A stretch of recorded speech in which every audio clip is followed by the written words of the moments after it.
not used to using mics. I can see, you know, it is the end of the day and it has been a long day, but how fascinating to listen to everyone. I'll try and keep it short and sharp.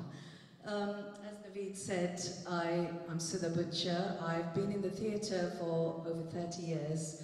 I studied maths and sociology, so I'm certainly not an academic of the theatre. I came into the theatre because of who I am, British Asian, wanting to tell our stories, and that's what Tamasha has been doing for 25 years.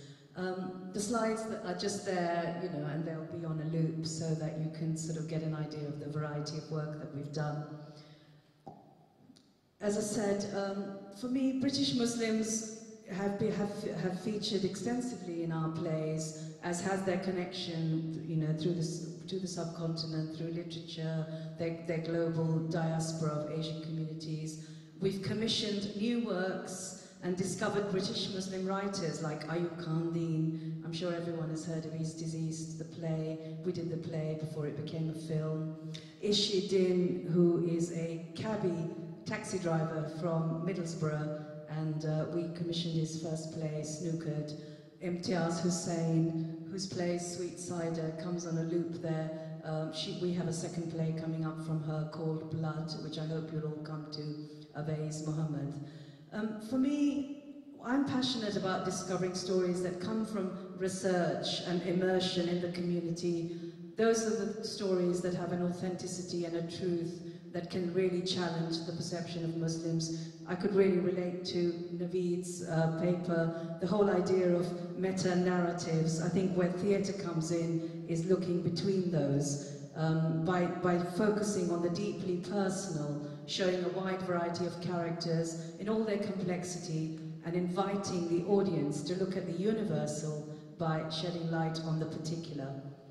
Individuals from Muslim backgrounds in our plays are characters who are juggling wants, needs, dreams in the same way that everyone else is, and each story is unique. And it is by treating Muslims as uniquely individual that we can build up a critical mass of voices and stories. I thought I would just share with you a couple of tiny excerpts, because the other thing that really interests me is looking at individual complexity through dialect and dialogue and how our languages are changing. I'll talk a tiny bit about Balti Kings. This was a play set in the kitchen of a Birmingham restaurant, and it was a slice of life about the people who work in the kitchen, all of them Muslim characters, including two Bosnian brother and sister, Isaac and Mariam. And it was pre-9/11. You know, the whole play was, how did the term Balti come? As one of the characters says, you know, it is because the Goras couldn't say Kadhai. What is Balti? In Jhelum, where I come from, horses eat out of Balti, isn't it? So that's where Balti came from. The whole idea of no one size fits all. I'll just read you a tiny banter between two of the characters, Khalda, who's an old woman who makes samosas, and Yaqub. So Khalda comes in first thing in the morning. Oof Allah, even if I bend low, I catch my coat on that rusty metal. They should buy me a new coat, innit? Yaqub, Salaam alaikum Baji. Wa alaikum salam. Look at these holes. You open up every day, Yaqub. You push the shutters higher. Shahab's orders. Keep them low, otherwise punters think we are open for business. When are they putting modern shutters? You know this family, father and sons must have eaten up the grant and digested by now. Oh, Khalda Baji, you haven't even taken coat off and you have started. Well, they're all right. They're letting us invite one free guest. You got someone coming? My boyfriend, who you think? Your son bringing his wife. Without his Gori, he can't go anywhere. I told him, I'm not paying $5 for her. So this is just an example of, you know, everyone talks in their own unique way. These are older characters, and yet they had a touch of the Brahmi. I'm sorry, I haven't sort of depicted it very well. In contrast, we had a play called Snookered, which is the debut play of Ishi Din, the taxi driver turned playwright. And this is about 4 young British Muslim lads in their 20s, meeting up as they do every year on the anniversary of the death of one of their friends, tea. And what do? They play snooker and they get drunk. They excavate the past and their friendship is tested. This is Muslim men, to all intents and purposes, behaving in exactly the same way as their white counterparts. Yet their background and identity sits at the heart of each of them in uniquely different ways. The banter is pure Bradford and full of expletives, so I had to look hard to find a small section without the swear words. This is tiny, two of them talking.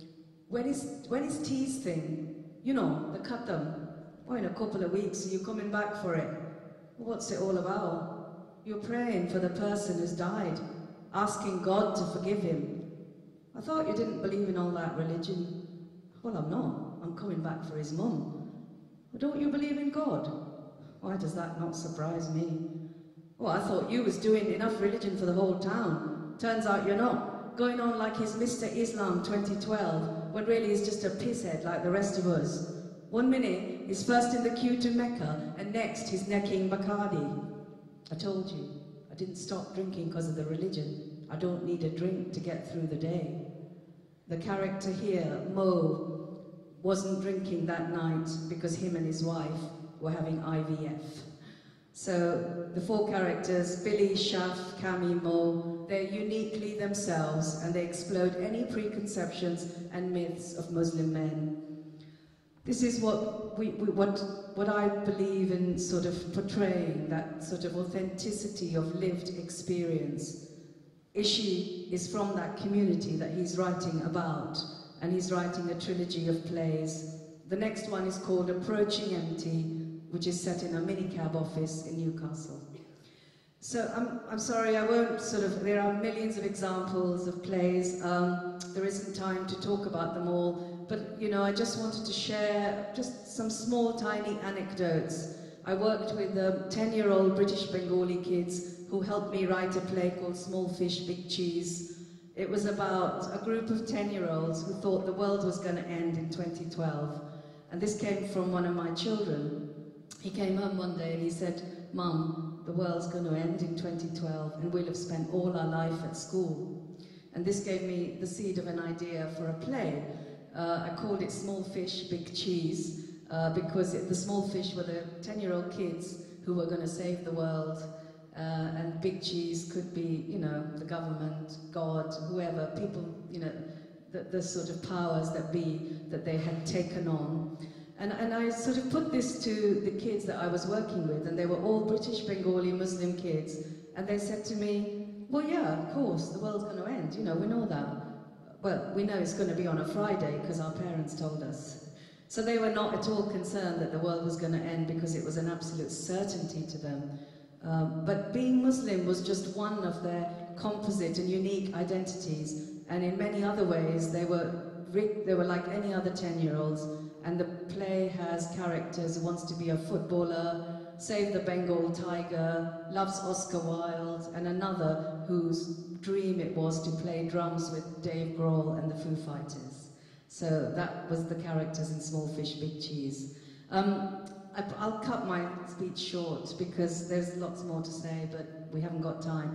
But I did want to end, if I may, on the recent play that I wrote, which has taken me 6 years to get out, was the true life story of Molly Campbell. And I don't know if all of you know, but she was the girl, half Scottish, half Pakistani, who ran away from her home in Stornoway and made the headlines in 2006. And the headlines were absolutely the meta-narratives, you know, fundamental clash of two cultures, jihadi father kidnaps daughter. If it was a movie, it would be a blockbuster. And I wanted to look behind the headlines, and I was lucky enough in 2008, I went to Pakistan and I interviewed Molly and her father, and I went to Stornoway and I interviewed her mother, who was a white convert. She was 16. What I found was this wonderful love story of how the parents had met when she was 16 and he was in his early 20s, and they were just Scottish teenagers. And it was a sort of portrayal about how a marriage went wrong in the world headlines. The whole play is in their own words. And for those of you who missed the theatre version, it's going to be on Radio 4 on March the 2nd. And Blood will be on at Soho Theatre in April. So I'd just like to leave you with a tiny trailer of My Name Is. It's quite strange going back over this stuff, because people, journalists, have mostly always wanted to know straight away about Gabby. I can remember a lot of happy times. Imagine listening to your father and mother's story, how they met. It's been in the papers. The day Ferran met me, I was on the roller skates and a wee ghetto blaster on my shoulder. Have you got enough space on the tape? I just sold my granny to get married. The community doesn't really accept those people who are in mixed marriages, you know. I decided from the beginning my children were going to be brought up Muslim. School kids. If they're Pakistani, they'll say, your mum's a Gori. And if they're Gori, they'll say, your dad's a Paki. Everybody told me. I thought we could see it through. It was from the frying pan into the fire. We all love you. Here's some photos of us so you don't forget us. Our purpose was to make contact. Milke, pyar pur karke, come back. I would turn on the TV and it was everywhere. I'd hear the news statement, Jeremy Paxman's voice. Susie Inmay, mother of runaway daughter Gabby, or My name is Ghazala.